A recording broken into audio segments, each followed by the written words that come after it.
So I think we need to send Ray to a studio and get that one out there.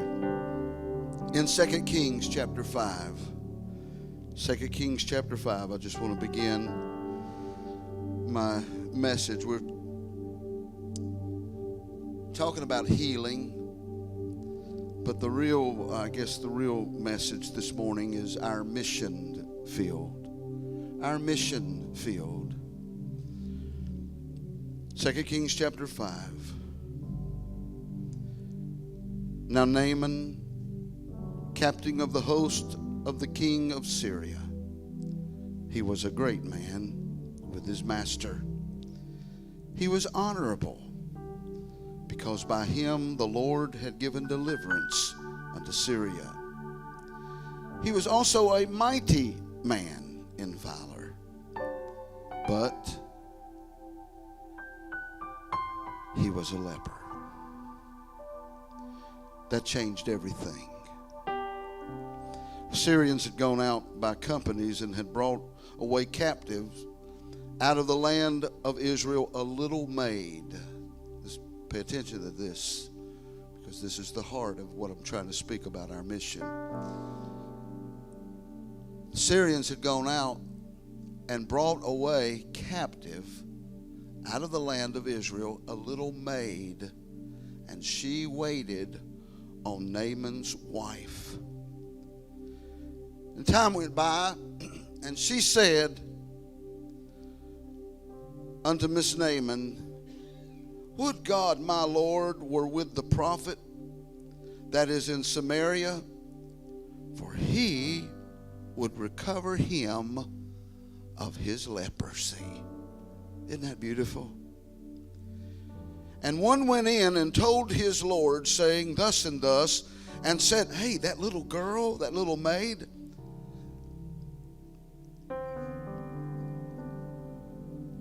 one went in and told his Lord, saying thus and thus, said this maid that is of the land of Israel. Remember? And the king of Syria said, go, and I will send a letter to the king of Israel. And he departed and took with him a lot of money.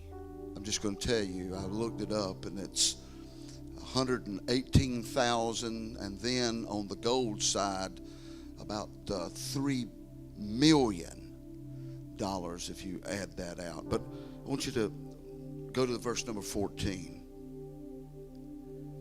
Here's the real meat of the story. Verse number 14. Then went he down and dipped 7 times in Jordan, according to the saying of Elisha, the man of God. And his flesh came again like unto the flesh of a little child, and he was clean. And he returned to the man of God, and he and all of his company, and came and stood before him. And he said, behold, I know that there is no God on earth like your God. Let me just paraphrase that's what he meant, and that's what he said. There's no God but the God of Israel.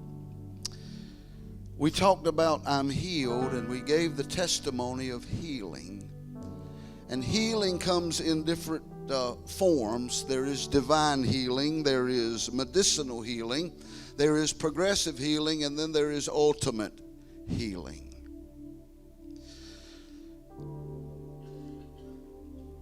Love motivates what we do and how we do it.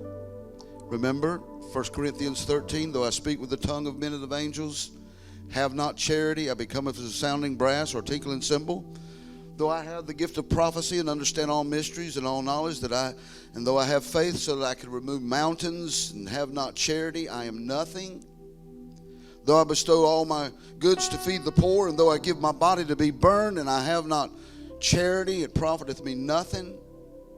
Charity suffereth long, is kind, envieth not, is not puffed up, does not behave itself unseemly. I'm talking about real, authentic Agape love seeketh not her own. It's not easily provoked, thinketh no evil, rejoices not in iniquities, but rejoices in the truth. Bears all things, believes all things, hopes all things, endures all things. Charity never faileth. Love never faileth. But prophecies will fail and tongues will cease. And whether there be knowledge, it'll vanish. For we know in part and we prophesy in part. But when that which is perfect is come, and we talked about that a little bit last week, when the Lord carries us home, that which is in part shall be done away with. Any misunderstanding will be done away with. Paul said, when I was a child, I spake as a child, I understood as a child, I thought as a child, but when I became a man, I put away childish things. Now we see through a glass darkly, but then face to face. Now I only know in part. I've met a few that know it all. I've met a few preachers like that this week. Now I know in part, but then shall I know even as I am known. And now abideth faith, hope, and love, or charity. These three, but the greatest of the three is love. 2 weeks ago, ministers Angel, Cease Brown, and Casey Fleet touched our hearts with the gospel. At the end of the second service, Dr. Eva Meekins came up on the platform at our invitation. I asked her to pray, but I never dreamed that she would have a word like she had for us concerning miracles. Many of you gifted us that day. You certainly gifted us by your food and by your love, and there were special gifts that day, and one of them was about miracles. And I said that person had no idea that what Eva would be speaking about, what Eva would say in that short time that she was up here. And it was about healings and miracles, and for us to get ready. It wasn't T.D. Jakes' tone, get ready, get ready, get ready, get ready, get ready. But it was enough that we knew that God is speaking to the church. So she had no clue where I was going to go with my sermons in the next few weeks. And it was to emphasize some songs that God had given me in my past. I just wanted to document them and bring them before you and give you the story and hope that I can put some biblical perspective to it. And so last week, the song that Ray just sang, he put a new spin to it, and I'm grateful for it. I'm healed. Because when you're healed, you can't deny it. And I don't understand if you've been healed by if you've never been healed, then it's okay. I mean, just say I've never been healed. But to those that's been healed, why would you not want to tell somebody in the temple? Why would you not want to tell somebody what the Lord has done for you? Salvation, don't you know that that's the greatest healing? Don't we know that? And even when our loved one passes from this stage of action, that's called ultimate healing. They're not going to be sick anymore.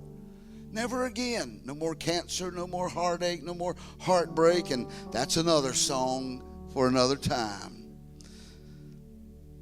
So we shared the song about I'm healing. At the end of the service last week, we came together and we, for the most part, touched. We reached out our hands throughout the building, and it was a powerful ending to the service.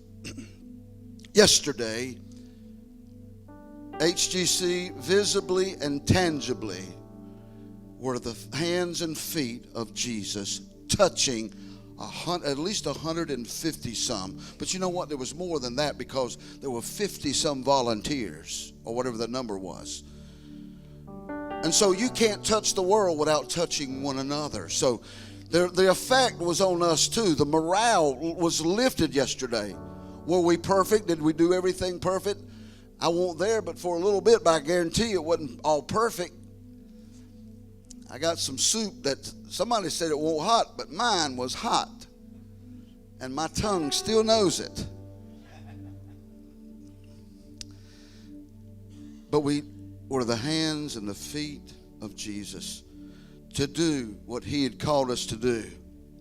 We, as I said, we put our money, we put our food, we put our clothes, we put our time, we put our talents, we put our energy where our mouth is. And I want to say it again. Thank you so much to the team of 70. You say, I don't think we got 70 yet. We will. We will. Say we will. We will. You better believe it. The team of 70 that's really going to be overseeing that place down there to make sure that it is a place of ministry.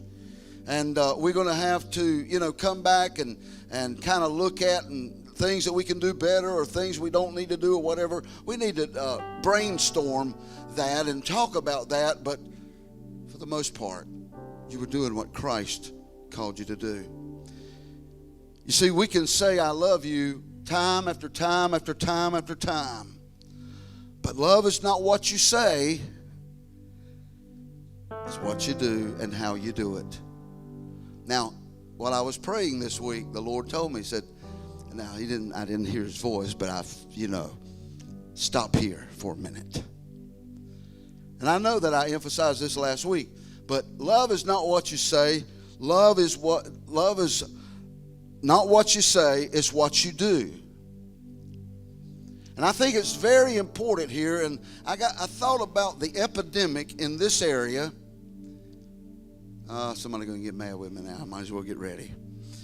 I thought about the epidemic in this area of how disrespectful children are to their parents.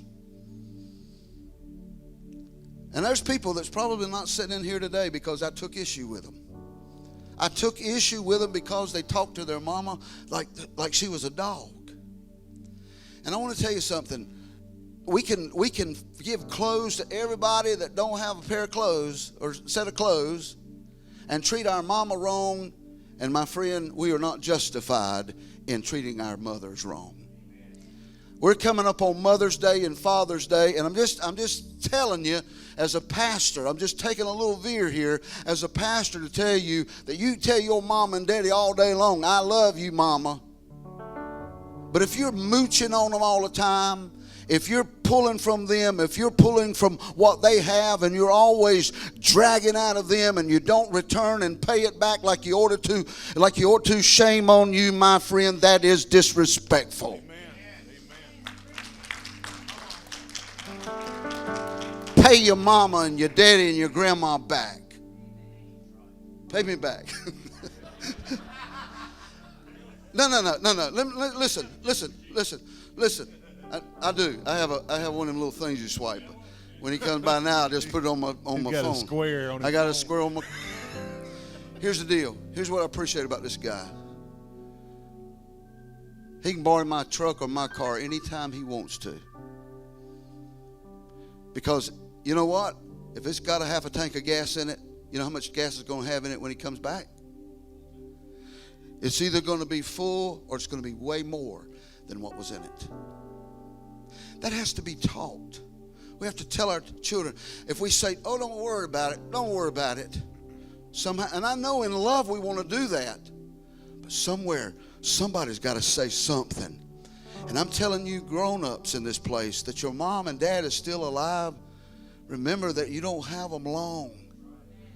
And respect them and love on them and let them know how much you love them and call them. I'd give my truck today if I could call my mom or my dad and just say, Dad, there were some things I wanted to ask you, but I can't ask him anymore.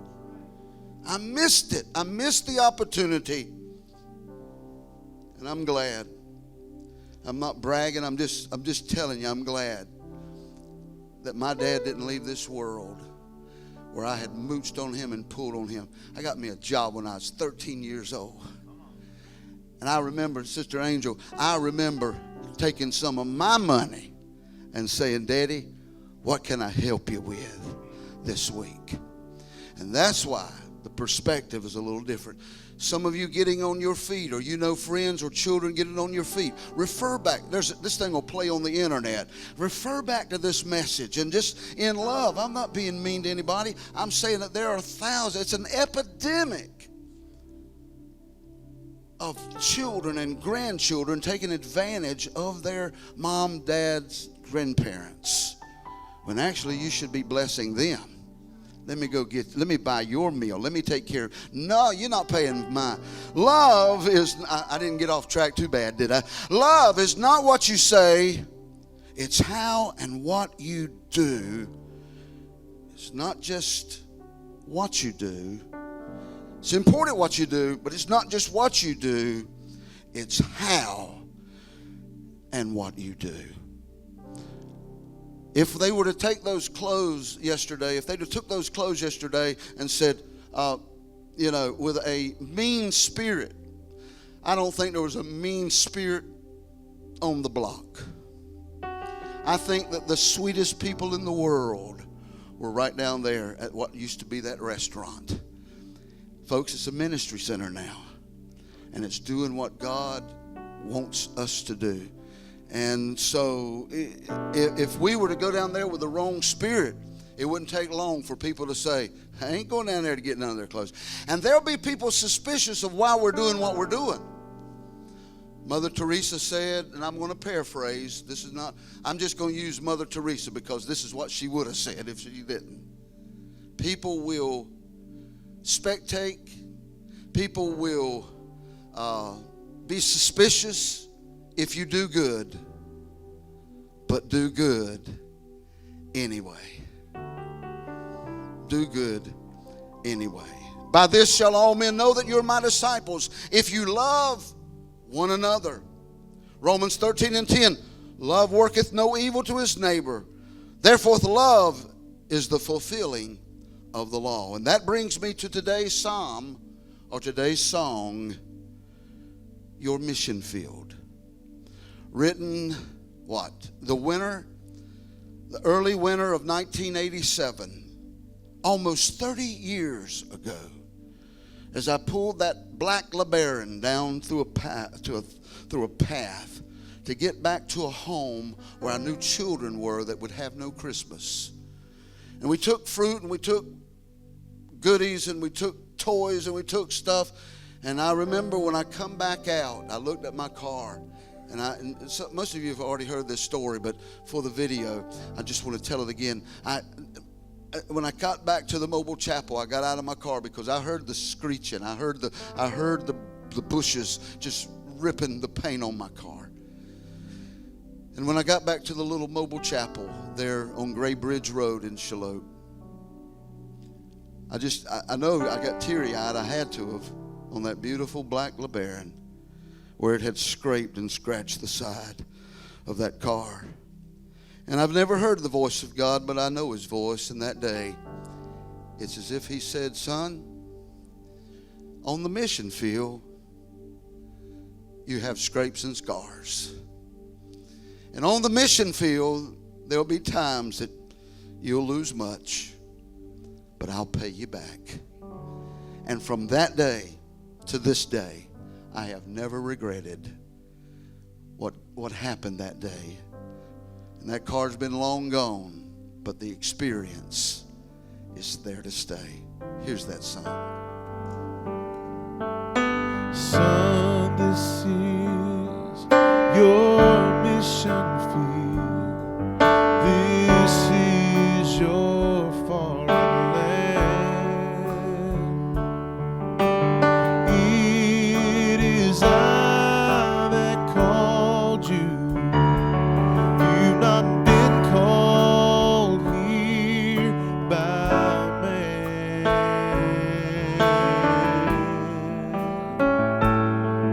I've called you to the harvest, to bring in all the sheep.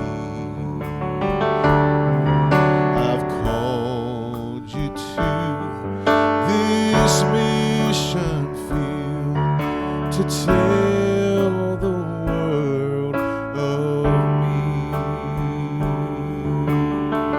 The verses were just simple. Matthew 28:19 says, go and spread the word. John 4:35, say not ye that there are yet 4 months and then cometh the harvest. John 4:35 says, now is the time for it to be heard.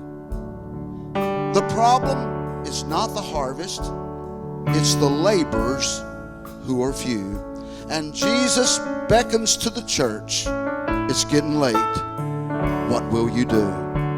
Almost 30 years ago, and the Lord is still beckoning. What will we do? This is your mission field. This is your foreign land. So one more time, Ray, let's do it. Oh, son, This is your mission field. This is your foreign land. It is I that called you. you've not been called Here by man.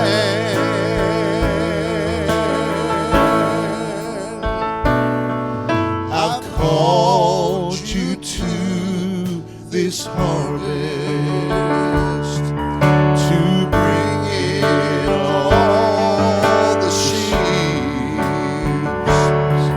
I've called you to This mission field.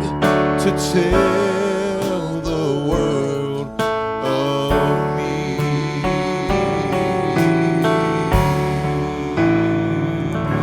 I believe that every one of us are destined to be missionaries. I've been to Haiti numerous times. I've been to Honduras a couple of times, and a few other countries. But my greatest mission field is home. I'm talking about right here. I'm talking about the Ahoskie region. I'm talking about right here. You see, a missionary is not always one that crosses the sea. A missionary is one that sees the cross. And you and I have the opportunity to make a difference in someone's life this week. Be the missionary. Home missions at its best. Be the missionary that God has called you to be right at home. You see the assignment of Matthew 25 and 31. It's as clear as it's ever been. Feed the hungry. Give drink to the thirsty. Give clothes to those in need. Visit the shut-ins as well as the shut-outs. Nursing homes, prisons, and beyond. I want to challenge this church to get a hold of Joy Davenport's address and send her a card, or send her. Somebody said, I don't know what to say to her. I don't know what to say. Tell them what I preached this morning. Well, what if everybody else does? She'll get it a bunch of times. And Dennis will get us that address. We'll get it to you. I feel compelled that we can't just talk about it. Love's not what you say, it's what you do. And if you want me to buy the stamp for you, I'll do it. I'll buy the card for you. If that's an issue, I don't think it is. I think sometimes it's just we don't think about it. And so we know she's not out of our mind, but we don't think, what can I do to make a difference? You'll never believe what it would mean for her to hear her name called and get a whole stack of cards from her church family. You know what I'm talking about. You see, the summary of this whole thing is that people in pain won't help. Whether that pain is from emotional or physical scars. Jesus encountered people all the time that were in pain.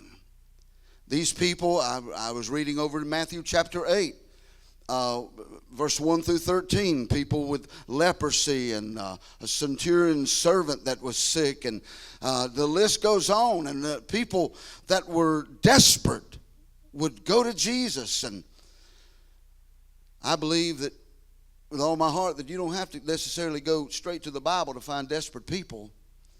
I really believe there's desperate people all around us. I really believe that there are hurting people all around us. Her name was Dorothy. One day, it was the first day of the speech class. The teacher was going around the room, having the students introduce themselves.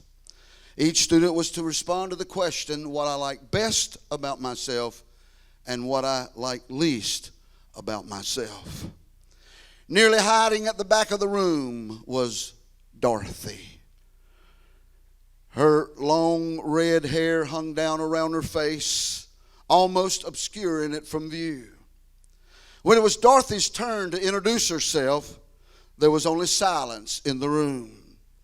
Thinking perhaps that maybe she had not heard the question, the teacher moved a little closer and gently repeated the question, what do you like best about yourself and what you like least about yourself? But again, there was silence in the room.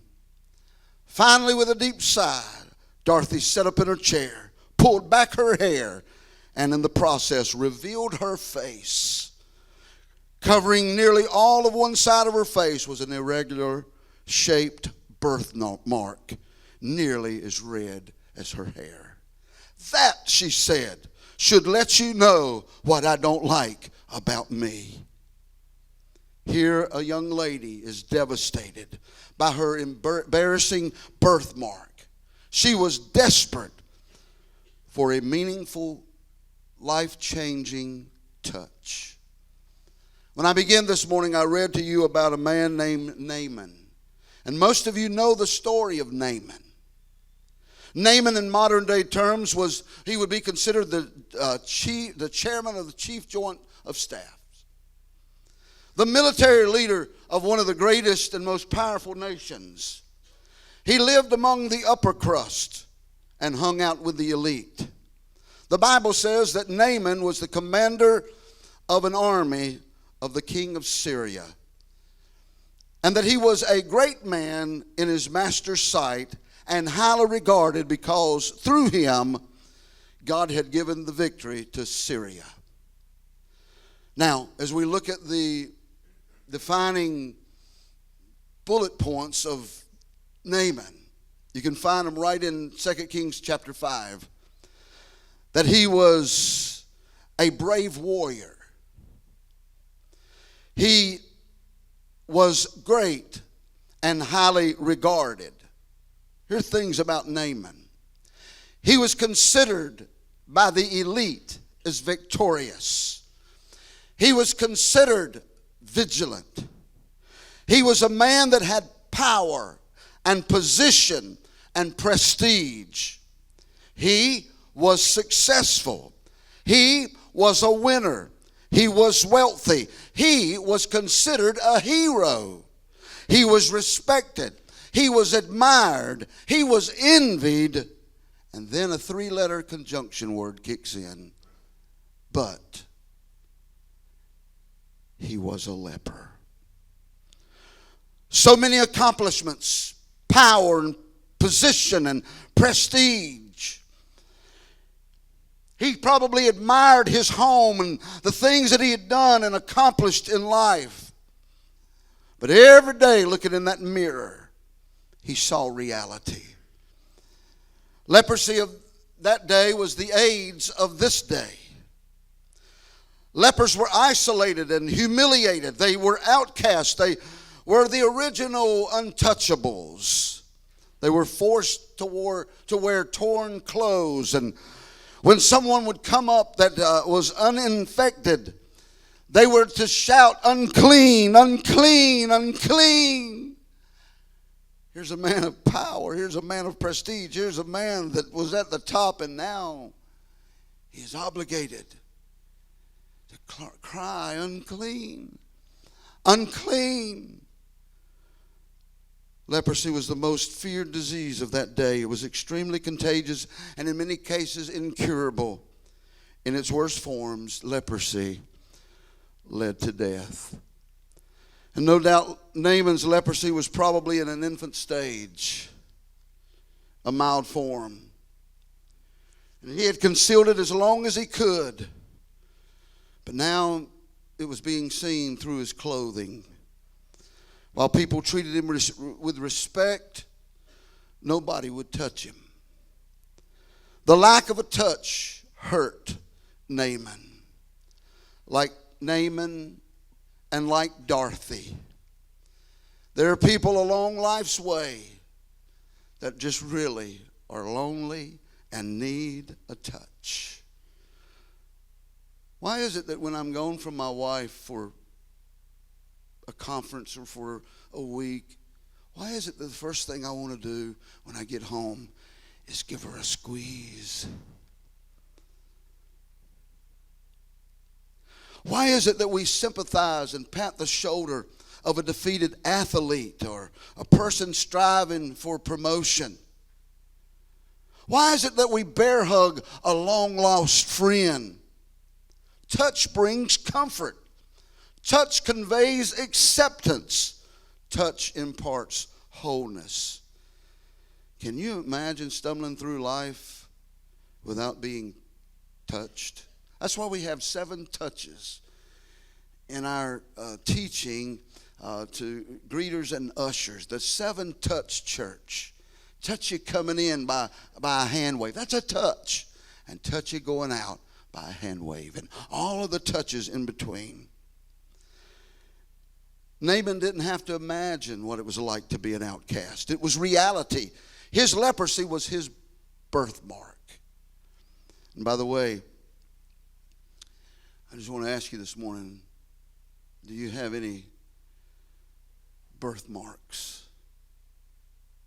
Maybe not literal, but do you have something that causes you to feel lonely and separated, even from yourself? You don't like yourself because of something.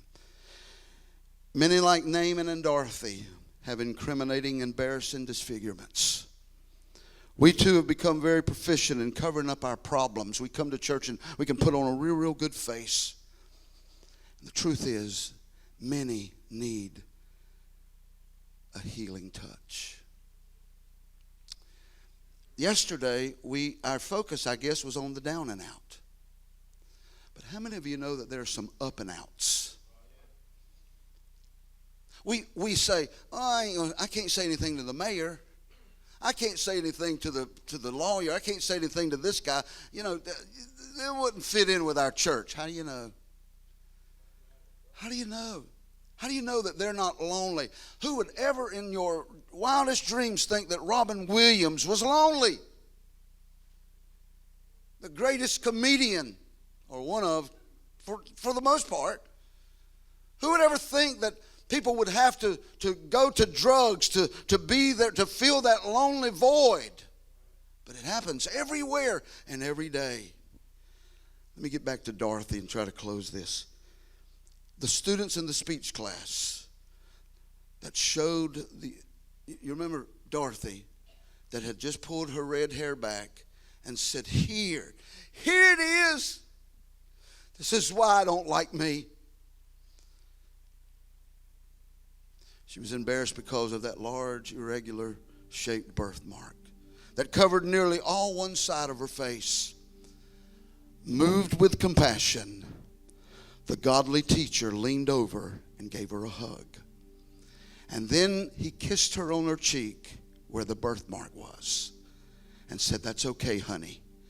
God and I think you're beautiful.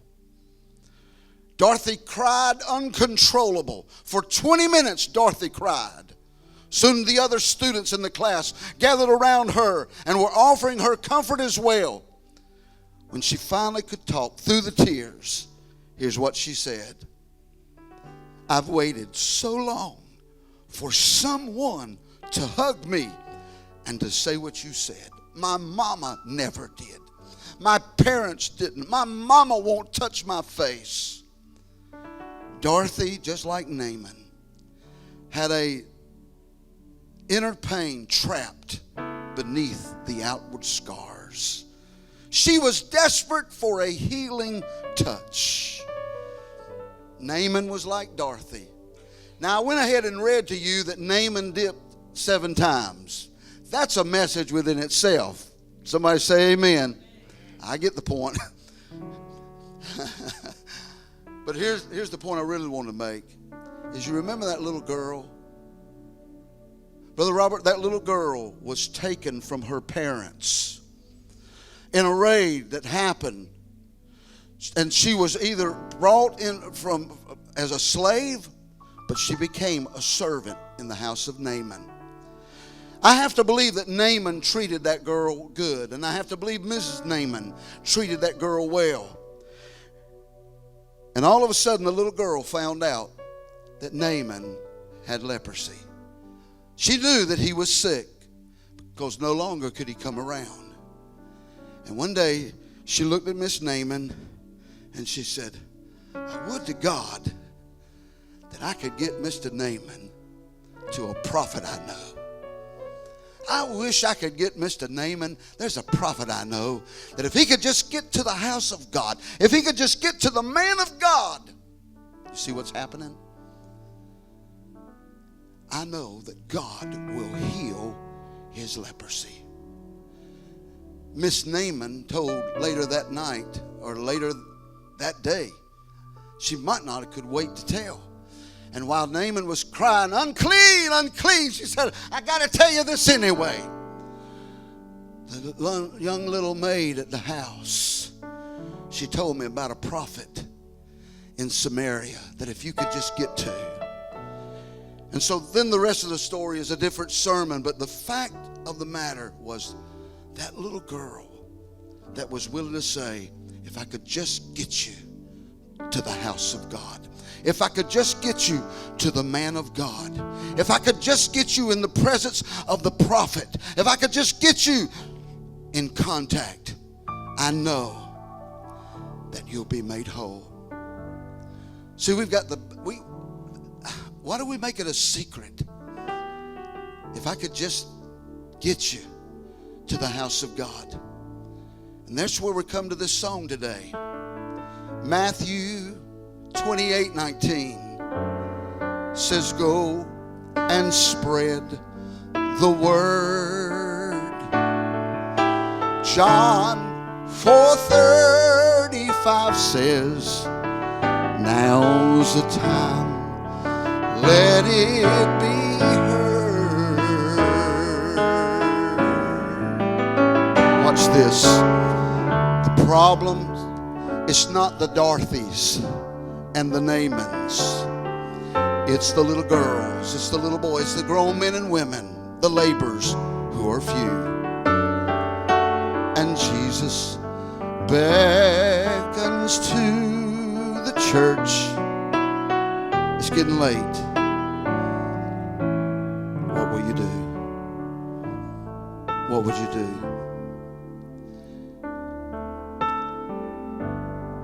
God, help our church in the midst of our excitement and our growth. Help our church as we look at the down and out to remember that not only are there down and out, but there are up and outs. There are Naamans out there that are lonely. Without worrying about their bank account, without looking at them like an ATM machine, God, may we let them know that there is an answer. And if we could just get you into the presence of God, if we could just get you in the house of God, I believe God can touch your loneliness. And whatever that leprosy is, and whatever that disfigurement is, and whatever that situation is. And so I think you've got the message, but before I close, is there anybody here this morning that you got it covered up? Down deep, your heart's breaking inside. Down deep, you're crushed by circumstances of life. I want you to stand with me across the building. Son, this is your mission field. This is your foreign land, and it is I that called you. You've not been called here by man.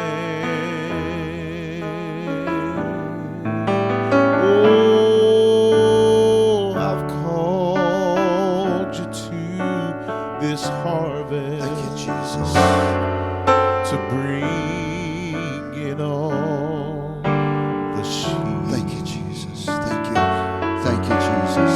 I've called you to this mission field to tell the world of me. You know what? And this will probably go out, and if it does, it does. I've been blessed to serve in pastoral ministry for a lot of years, but I've never been as proud of a church as I am this church. I've never been as proud to hang out with folks as I am with the people of this church. And if I have any regrets through the week, is that I didn't get to hang out with you. And if I get a couple of minutes with you at a Hardee's or at a Carolina barbecue or at a Bojangles, if I just get I love it. And I'm so thankful. And I want to seize the moment. I don't want to lose. In the midst of all of our growth, in the midst of all that God is doing, I don't want to miss somebody slipping by that missed the touch. So I'm going to ask you, my friends, my brothers, my sisters.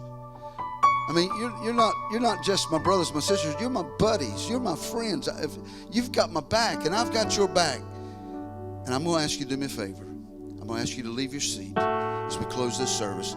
Come to the front, and we're going to touch again today. But we're going not only for the down and out, we're going for the up and out.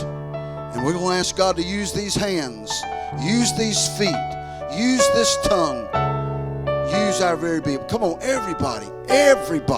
Come on, everybody. Let's join around this altar. And I want you to just reach out to your neighbor and take their hand.